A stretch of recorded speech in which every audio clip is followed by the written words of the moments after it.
This is my spring harvest. I've got one plant done, and this is what's left of it. I leave the tops. I just take it down the sides.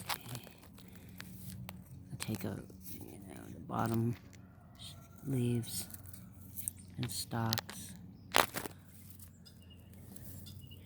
And there you go.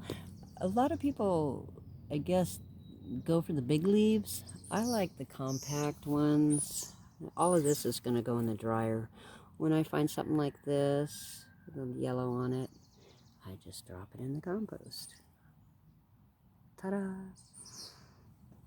Yeah, so anyway, I don't have much to say about that except for I really like parsley. It's very healthy. It grows all winter, all fall, all spring, all summer.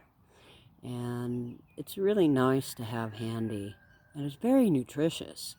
It grows like a weed, it's one of those things that I'm growing because I can. I don't have a green thumb.